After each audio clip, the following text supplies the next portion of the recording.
It's a really, really cool logo you got for the Knockengorroch World Cayley, the rainbow bull. I think that's really Mm. neat. Where'd that come from? The artwork or the inspiration? The artwork and the inspiration.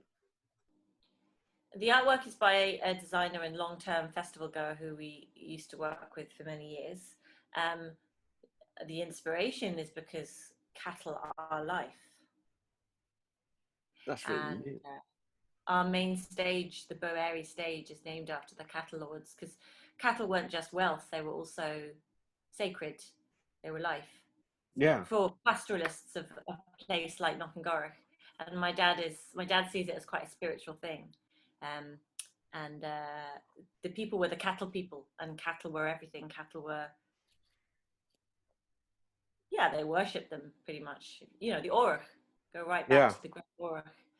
And people's livelihoods have been bound up with those creatures for many thousands of years. So that's why that's our logo. Which is also It's a right. Highland coup. The Highland coups are directly related to the Orcs, and they're very, very well suited for the Scottish landscape. You know, they could pretty much live without any being looked after. You know, they're indigenous to the land. What? It's an indigenous coup. There you go. You got to put that out Isn't it, there. mate? And They're they very kind of, zen. yeah. If you hang out with them, they just like everything is a lot slower Yeah. and calmer and just grounded. Take Yeah. your time, chew the cud, Yeah. chill out. And it's the same where I grew up in a little village just between Cardiff and Newport on the south coast. They were always, I mean, I never particularly liked them, but they're always sheep and cattle and horses on the land all the time. And it was just part of our lived life. Hmm. And I think we forget a lot. We forget that, like a lot of the things that we forget. Anyway, you up for being grilled? Yeah, go for it. Okay. Right. Well, my name's Danny KilBride. I'm from Wales, from Cymru, and I run our national development organisation for traditional music. And today, I'm here talking to Katch Holmes. Hi, Katch. And hi. Good. So we're going to talk a little bit about Indigenousnesseity and how that works out within a Celtic context Or doesn't. in or doesn't, yeah, on the and here we are on the northern tip of Europe, in different parts of our world. So I'm wondering whether we could start with Knockengorroch and what that is to you and your relationship with the festival and the land that it's on. Hmm.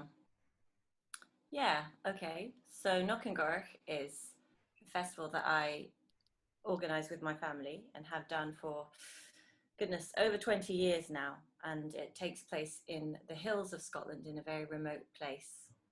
Um, and the festival is as much about the music as it is about the land. So, um, it takes place in an area of Scotland where they used to speak a language that this one of the old Scottish languages, which is Gaelic. Um, Scotland has always been a very diverse place linguistically. But Gaelic died out. In fact, all the languages died out in my region except for English. But we like to reflect the heritage of the place, the history of Gaelic. So all of the venues in our festival have Gaelic names. Knockengorroch itself is a Gaelic name. It comes from the word knock, which means hill. Gorroch is a bit more complicated. But my local village, Carsafena means low ground of the alders. Oh, So I see that if you speak Gaelic, if you understand Gaelic, it unlocks a kind of deeper engagement with your heritage and the place. It unlocks a meaning because the language, which is very old in that part of the world, like as old as 5th century or before, has developed in conjunction with place. You know, the people who lived off the land spoke that language. So you can learn so much about the place around you by knowing the language. So that's one way that Knockengorroch sort of engages with the heritage of the place. And we also program a lot of music from, we like to call it roots music, or music that again engages with land, place, or identity. So a lot of that is Scottish traditional music, but also musics from other parts of the world, and musics from indigenous peoples where we can. We've had Kalahari Bushmen, Sahrawi singers, Gaelic rappers, Buddhist monks, lots of reggae. Yeah, it's because you call it a World Ceilidh, you don't call it a festival. And Ceilidh in the UK is a word that's been commandeered by lots and lots of people for many different things. But when because my grandparents are from up in Tomintoul, and my uncle lives up near Shieldaig. So when we used to go up there, when there was a Ceilidh there, it was always a very different thing. It was never a big presentation. It was always a social event. And I wonder how that fits within how you run your festival as a way of thinking about celebrating culture. Yeah, it's a good point. In Scotland and in probably most of the UK and further afield, Ceilidh, for those who have heard the word, usually means a dance. But actually the word Ceilidh just means gathering. I say just. It means gathering, which means, you know, drinking, singing, storytelling, dancing, talking, being together. And so for us, we called it a World Ceilidh, which is basically a world gathering. So yeah, we have dancing, singing, drinking, storytelling. We have workshops in sort of heritage skills and arts and crafts. We have a family area, healing area, you know, we kind of, not just music. That's, yeah. Because you said earlier about it being remote, but I guess in one way of looking at it, everybody is the center of their own world anyway. So are you actually bringing the world to you, or are you just recognizing a set of links that already exist? Or are you doing something in between the two, or something else completely? Oh, that's a good question. Are we bringing the world to us, or are we realizing a world that already exists? I mean, it is a remote area in terms of population. It's 10 miles from a village, and the village, when you get there, is very small. I must say that it hasn't always been as depopulated as that. The land was cleared in the 18th century because landowners wanted to make more money from the land, so they moved the people off. But once upon a time, there were many settlements along the river valley and in the hills. And so we think that we symbolically repopulate the land. Well, I mean, we do repopulate it for 4 days of the year. It becomes this busy village again, and this festival. And in terms of, you know, I think we do a bit of both. We definitely like to bring the world to us wherever we can. You know, I'm from very mixed origins, and it was kind of inevitable, really, in a way, that event. Yeah, but everything's inevitable when you look backwards, isn't it? At the time, I guess you're just doing it because it's a neat idea and it speaks to you. But so I've been thinking a little bit in this conversation about that business of going back to the land and bringing and repopulating Knockengorroch for once a year. I'm presuming that it didn't happen this year. You had to do something else. So I wonder what did you do, and what did you notice about the relationships you thought you had with the festival? Yeah, so our festival takes place in May annually. So, and the UK went into a lockdown in March of this year, end of March. So we didn't have very much time to kind of do anything else. So me and a couple of others, volunteers, very quickly turned around an online event. So it was a 3-day event featuring a lot of the lineup, well, where we could, because bands couldn't play as bands because they couldn't get together. So we had, because a lot of them were folk artists, there was actually a lot of flexibility because a lot of them were able to play in duos or solos, you know. So what happened is artists, what was interesting, one of the great things is that a lot of the artists really came up with creative ways to be able to perform. And for a lot of them, it was their first time live streaming. A lot of them, some of them put down, you know, put together lockdown videos, but everything except for 2 pre-recorded videos was live, everything. Oh, wow. And for me, one of the most important things was that artists didn't perform into a vacuum. So the audience, all of the audience were in on the call, were in on the performance. So, you know, we could do that because we only had audiences in we had a few hundred, you know, at any one time. But it was so that the audience could get interactions, so the artists could get interaction. Yeah. Hungaric is such a participatory event. I just play and nothing, and they stop, and that's it. It's like telly. And what's the point? So we did that. Can you just go back a bit to because you started, or my screen started freezing you out. So you were about to talk about how you were doing. You had everybody in the audience in on the call, so that there was an actual, real, honest interaction between the artists and the audience. Yeah, I mean, for me, one of the most important things from the get-go was that the performances were interactive, and there was an audience there that the artists could communicate with and could hear. So all of the audience were invited onto the Zoom call. So you had the option of watching it on Facebook or YouTube as a live stream, but you also could come into the Zoom call, and at the end of each, you know, performance, you could heckle and clap. And we got such great feedback from the artists because so many of them had done live streaming but had just been missing that interaction, because a performance is about both. You can't just perform to no one. It's not performance, you know. It's a dialogue, isn't it? You put something out, but it changes depending on how you react with the audience and how they react to what you're producing. And that's really exciting stuff. And one of our highlights actually was, so we had the Afro-Celt sound system, and we had Nafali Kuyati perform from his village in Guinea on his ancestral balafon, lit by car headlights. Oh no.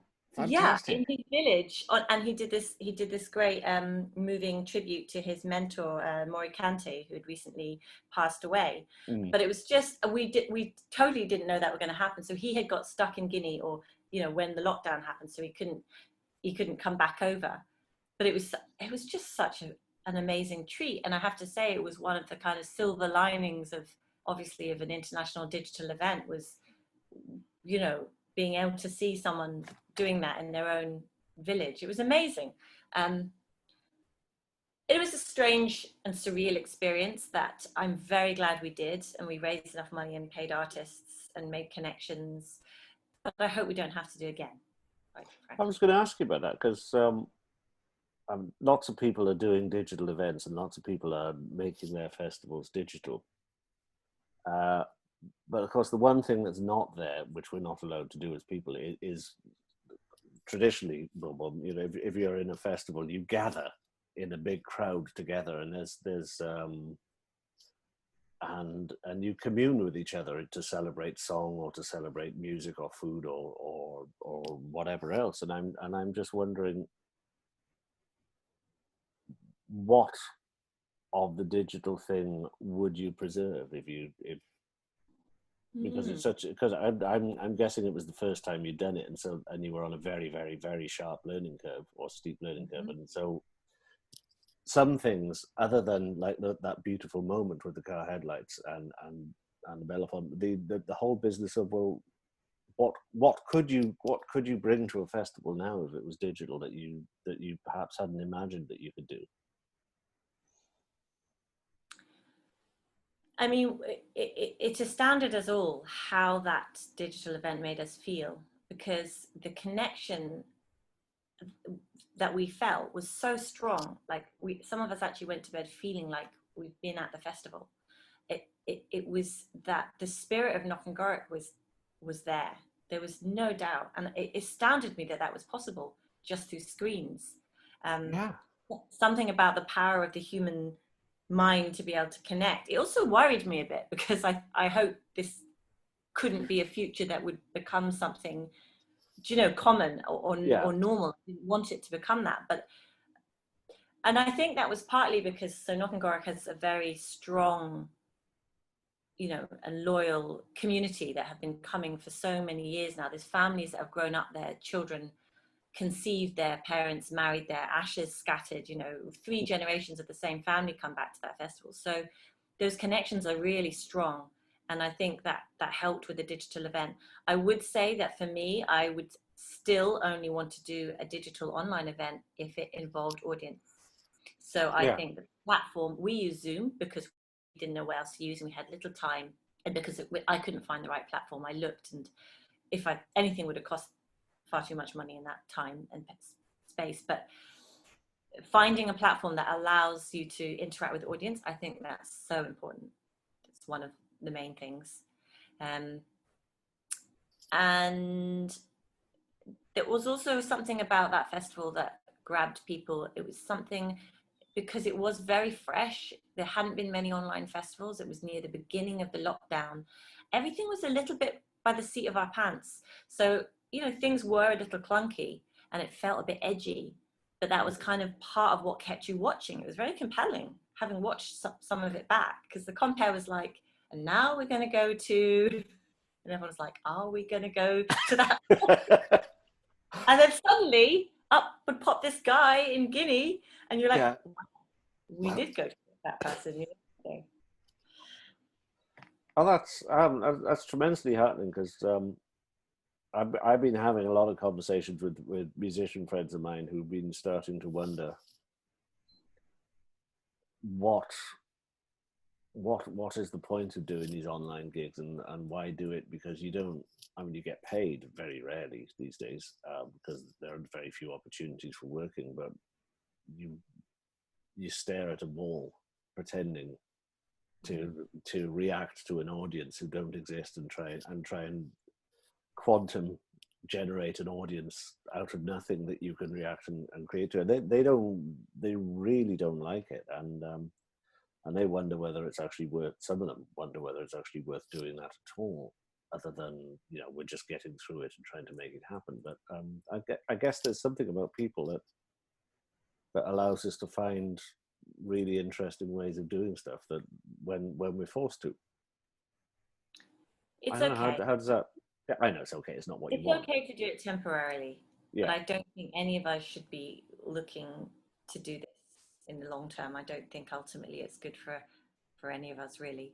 The human spirit ultimately, but we our brains are powerful tools, aren't they? I mean, our powers of imagination and connection can travel across miles. And it speaks to you. But I wondered whether you'd like to unpack a little bit more about your relationship with that particular place, because that's kind of where you grow up, isn't it? So my parents came up in the 70s, and I grew up in this very remote place. And it's a part of who I am. I now live in Edinburgh, but that piece of land is very much within me, and it's not somewhere that I'll ever leave. I feel a little torn, so I sometimes tear myself between the two places and feel a bit uncertain about where it is that I want to be ultimately. But I think maybe it's possible to be in more than one place. I mean, people have always migrated, seasonal migration is a thing that humans do as well as animals. And I like to think of my two places of residence as a kind of a migration between two places, and that's totally normal. Wow, that must be really interesting, coming to a place like Knockangorak and getting that obvious grounding that you have in that one place, and yet at the same time having links that go all over the world, go back to the Kings of Wales before Wales existed. It's been a journey. I'm still on it. Yeah, I'm a mix of many things. So, I can trace my ancestry to the Ronga Wakata tribe in New Zealand from, the mid 19th century. I can trace it back to the King of Powys in Wales from the 10th century. I can trace it back to the mayor of Hunan in China from the early 20th century. Jeez. But like, where am I from? Well, I'm from that piece of land in Scotland, but what is my identity, or what is my, it's my ancestry as well as place. So I just, I think being able to tell the story of where you're from, if you can find out where you are from, find it out and tell it. You know, it's almost like there's music of this sort of music that comes from three things. So there's music about land, there's music about a person's identity, and there's music about people's identity or roots. And it's not always the same thing. Okay. But for me, it's been important to discover the lines of ancestry from where I come from. And I don't know them all, but it's been important. It's been an important journey of working out who I am. But the land is also a big part of that. And funnily enough, yeah, I think that the festival actually reflects those journeys of exploration that I've always had to make in my life. And the festival kind of, and the music that we present kind of reflects those journeys, if that makes sense.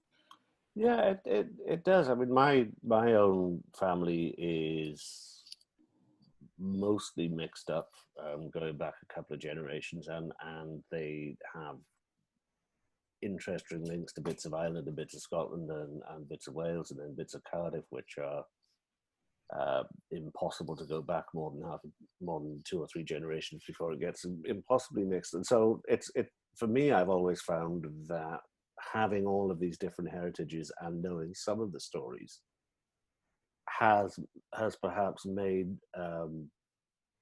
or encouraged me to be a little more mindful about the relationships I choose to have with my identities and which ones come to the fore. And I wonder whether that was the same for you, because your identities are a lot more diverse than mine.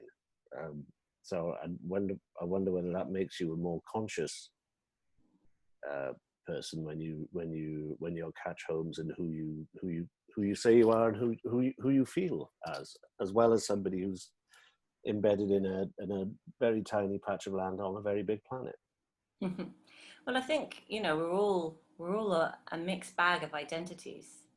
That much is certain. There's certainly no such thing as any kind of pure blood heritage. It just doesn't exist. It doesn't matter, where you're from. No one can say that they're a pure blood anything. It doesn't exist. Yeah. So that kind of takes us back to what is, I guess, what is indigeneity. I mean, in terms of Scotland, in the context of Scotland, I'm not sure if it's a useful term to describe a person. I think that there could be indigenous ways of behaving, of relating to the land, sort of indigenous practices. My daughter's at Gaelic. So, for example, my daughter's at Gaelic medium school, and I'm learning it. I would say that I'm sort of practicing a form of indigeneity. I wouldn't describe myself as indigenous, but I would say there were indigenous elements. I mean, there are parts of me that are very Scottish. I trace one of my ancestors back to just down the road from where I live. No. And this is way back in like 18th century. And I was like, okay, so I do come from this place. Maybe I am indigenous to this land, whatever that may mean, But yeah, I mean, I think to a degree, it's our story that we choose to tell. If, some of us have more choice than others, but that story of our ancestors, what if you were adopted? Maybe you can't say who your ancestry is, but maybe you can tell the story of your people, of the people that have adopted you. It's your story at the end of the day. Well, I guess, you're still a human being, and you still have relationships, and that's my blood is still red, and my skin still does whatever my skin does, but we're underneath it, the act of being human is in fact an act of a relationship with people, with a culture. With a culture is like the carrier wave that condenses those relationships into something else. So yeah, I find it really heartening having listening and learning from people who've been a lot more mindful about that.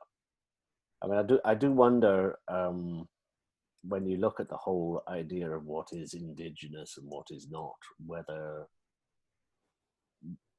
we have to, for ourselves, learn to reclaim that in a way that, or rekindle these faint speckled memories of what once might have been or once we thought we were, and then how we go about learning about ourselves through that is also quite an interesting way of thinking. Especially as you were saying to me the other day, that it's clunky and it's difficult because it's really deep, and people are quite uncomfortable because looking and examining this particular part of our lives, because it's something we've ignored for so long. I don't know. Yeah. How's that go for you? Yeah, I think I'm not, like I said, I'm not sure how useful the term Indigenous is in our context.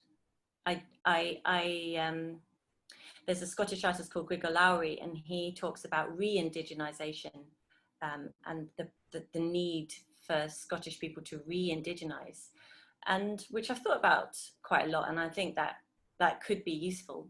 Yeah. But we have to think. I mean, the word indigenous, it doesn't go back that long, and it's kind of a Latin word, and it definitely has problems. I mean, I'm not going to try and completely unpick that right now. I mean, I'm trying to for me, learning Gaelic, and I'm not from the Gaelic culture. I'm not a native speaker. I may have had ancestors who were, but I'm not a native speaker, and so I've had to learn about it. And one thing I've learned, Scotland has quite a complicated relationship with the language, with Gaelic. You ain't the only one. You're not the only country with a complicated relationship with some of its old languages. I mean, partly it's a minority language, partly it was a colonized language, but we're seeing a resurgence now. But until really recently, it still is, derided, degraded, laughed at, and in what I can only explain as a racist way. And the realization of that for me has been recent. I have only very recently come to see this for what it is, because it's very deeply ingrained in the Scottish psyche, and it was quite shocking for me, and it was part of a long journey which I'm still on.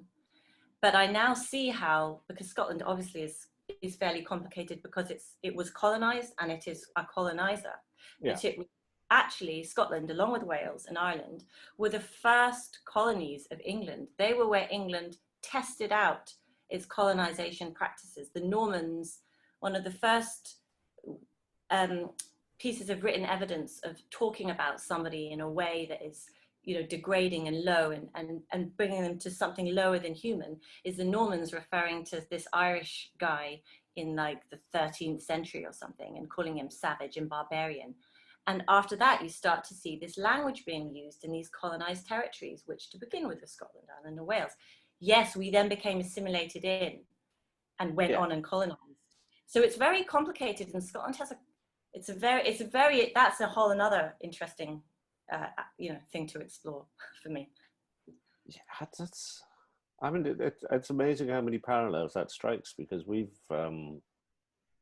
again, I come from a part of Wales where the Welsh language wasn't really spoken at all, and I was prevented from doing it in school because I was told by my teachers I was too clever, and it was only for kids whose parents were farmers. That was the only people that were going to be permitted to do any kind of Cymraeg in school.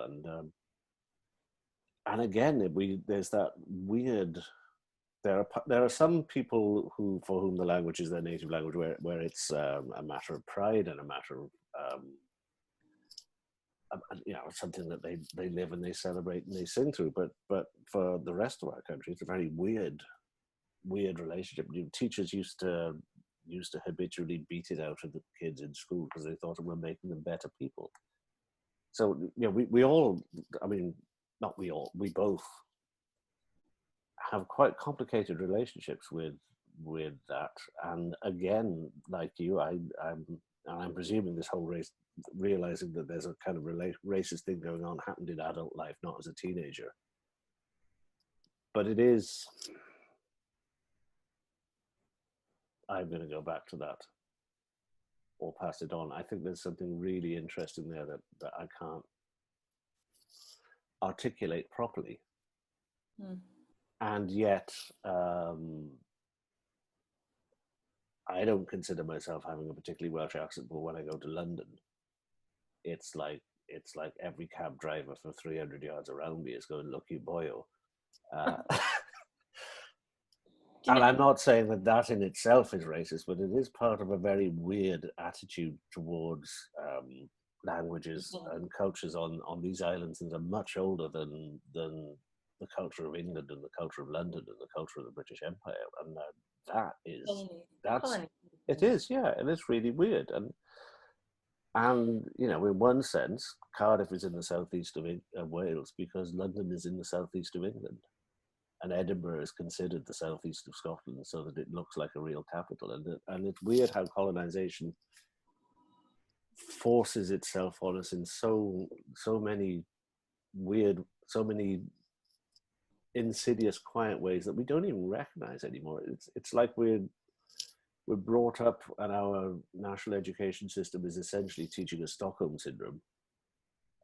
With weird histories and very strange attitudes towards our own indigenous or native or whatever culture you want to call it.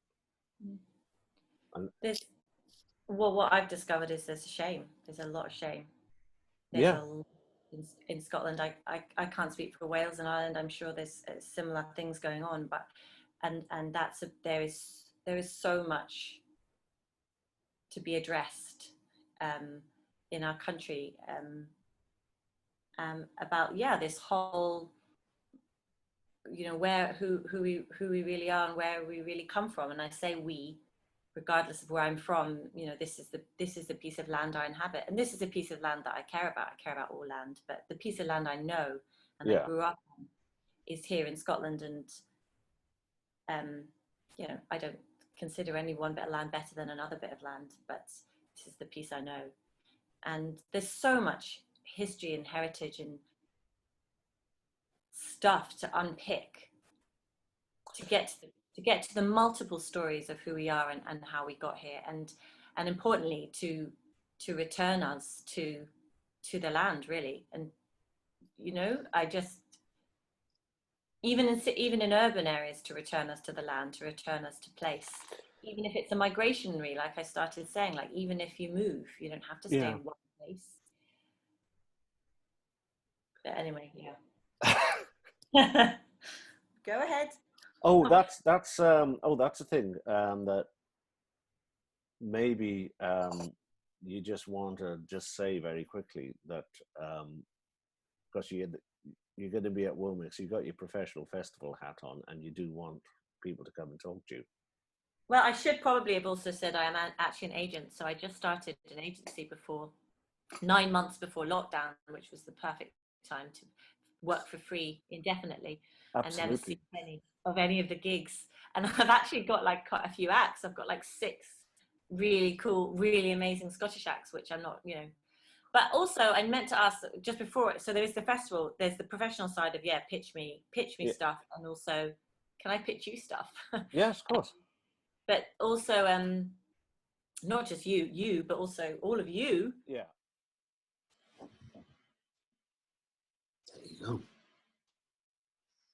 That's the end of it. That's the end of 40 minutes. Zoom. Our attention span is fulfilled.